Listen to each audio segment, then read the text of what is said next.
ರಾಜ್ಯ ಸಚಿವ ಸಂಪುಟ ಸಭೆ ಇದೆ. ಮಧ್ಯಾಹ್ನ 12 ಗಂಟೆಗೆ ಈ ಸಭೆ ನಡೆಯುತ್ತೆ. ಇಲ್ಲಿ ಹಲವು ಮಹತ್ವದ ವಿಷಯಗಳ ಬಗ್ಗೆ ಚರ್ಚೆ ಮಾಡ್ತಾರೆ. ಚಳಿಗಾಲದ ಅಧಿವೇಶನ ನಡೆಸುವ ಬಗ್ಗೆ ಕೂಡ ಚರ್ಚೆ ಮಾಡಲಾಗುತ್ತೆ. ಜಾತಿ ಗಣತಿ ಸಮೀಕ್ಷೆಗ ಸಾಧಕ ಬಾಧಕಗಳ ಬಗ್ಗೆ ಕೂಡ ಚರ್ಚೆನ ಮಾಡಲಾಗುತ್ತೆ ಅನ್ನೋದ್ರ ಬಗ್ಗೆ ಮಾಹಿತಿ ಸಿಗ್ತಾ ಇದೆ. ಮಧ್ಯಾಹ್ನ 12 ಗಂಟೆಗೆ ಮೀಟಿಂಗ್ ನಡೆಯೋದು. ಹಲವು ವಿಚಾರಗಳ ಬಗ್ಗೆ ಚರ್ಚೆ ಮಾಡ್ತಾರೆ. ಹಲವು ಮಹತ್ವದ ವಿಚಾರಗಳ ಬಗ್ಗೆ ಚರ್ಚಿಸಿ ಕೆಲವೊಂದ್ರ ಬಗ್ಗೆ ನಿರ್ಣಯವನ್ನು ಕೈಗೊಳ್ಳಬಹುದಾದ ಸಾಧ್ಯತೆ ಇದೆ. ಪ್ರಮುಖವಾಗಿ ಇನ್ನೇನು ಚಳಿಗಾಲದ ಅಧಿವೇಶನ ಬಂದೇ ಬಿಡ್ತಲ್ಲ, ಸೊ ಅದ್ರ ಬಗ್ಗೆನೂ ಕೂಡ ಚರ್ಚೆನ ಮಾಡ್ತಾರೆ. ಹಾಗೇನೆ ಈ ಸರ್ಕಾರದ ಮಹತ್ವದ ಯೋಜನೆ ಜಾತಿ ಗಣತಿ ಒಂದಷ್ಟು ಕನ್ಫ್ಯೂಷನ್ಸ್ ಇದ್ದಿದ್ದು ಹೌದು, ಮತ್ತು ಬೇಕು ಬೇಡ ಅನ್ನೋದ್ರ ಬಗ್ಗೆ ಚರ್ಚೆ ಇದ್ದಿದ್ದು ಕೂಡ ಹೌದು. ಒಂದಷ್ಟು ಗೊಂದಲ ಆಗಿ ಜಾತಿ ಗಣತಿಯಲ್ಲಿ ಹಿನ್ನಡೆ ಆಗಿದ್ದು ಕೂಡ ಇದೆ. ಅದ್ರ ಬಗ್ಗೆನೂ ಕೂಡ ಇವತ್ತು ಚರ್ಚೆಯನ್ನು ಮಾಡ್ತಾರೆ ಅನ್ನೋದು ಗೊತ್ತಾಗ್ತಾ ಇದೆ. ಚಳಿಗಾಲ ಅಧಿವೇಶನ ಯಾವಾಗಲೂ ಕೂಡ ಮಹತ್ವದ ಅಧಿವೇಶನ ಅಂತ ಕರೆಸ್ಕೊಳ್ಳುತ್ತೆ. ಆ ಕಾರಣಕ್ಕಾಗಿ ಚಳಿಗಾಲ ಅಧಿವೇಶನವನ್ನು ಇಡುವಂಥದ್ದು. ಬಟ್ ಕೆಲವೊಮ್ಮೆ ಅದು ಹಳ್ಳ ಹಿಡಿದಿದ್ದು ಇದೆ, ಯಾವುದೋ ಚರ್ಚೆ ಹೋಗಿ ಇನ್ಯಾವುದೋ ಚರ್ಚೆ ಆಗಿದ್ದು ಇದೆ.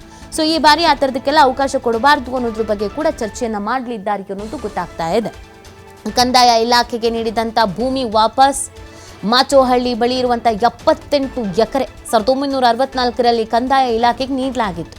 ಇದೀಗ ಅದನ್ನು ಅರಣ್ಯ ಇಲಾಖೆಗೆ ವಾಪಸ್ ಕೊಡುವಂಥ ನಿರ್ಧಾರ ಇದೆಯಂತೆ. ಅದ್ರ ಬಗ್ಗೆನೂ ಕೂಡ ಇವತ್ತು ಚರ್ಚೆ ಮಾಡಿ ಒಂದು ನಿರ್ಧಾರಕ್ಕೆ ಬರ್ತಾರೆ.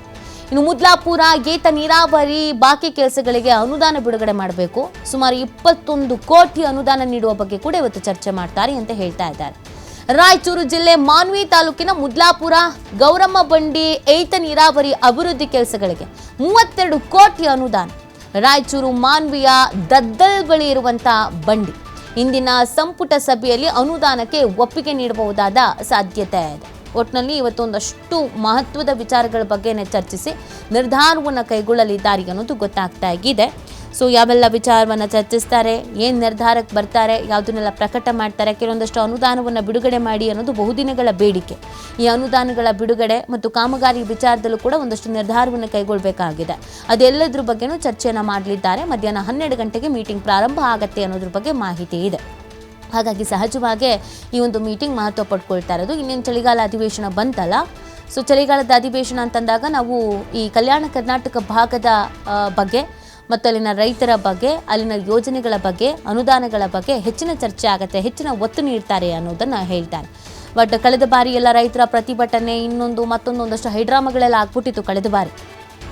ಸಿಟಿ ರವಿ ವರ್ಸಸ್ ಮತ್ತು ಲಕ್ಷ್ಮೀ ಹೆಬ್ಬಾಳ್ಕರ್ ಅವರ ವಿಚಾರದಲ್ಲೆಲ್ಲ. ಸೊ ಈ ಬಾರಿ ಯಾವುದೇ ಗೊಂದಲಗಳೆಲ್ಲ ಆಗಬಾರ್ದು ಅನ್ನುವಂಥ ನಿಟ್ಟಿನಲ್ಲೂ ಕೂಡ ಚರ್ಚಿಸಲಿದ್ದಾರೆ.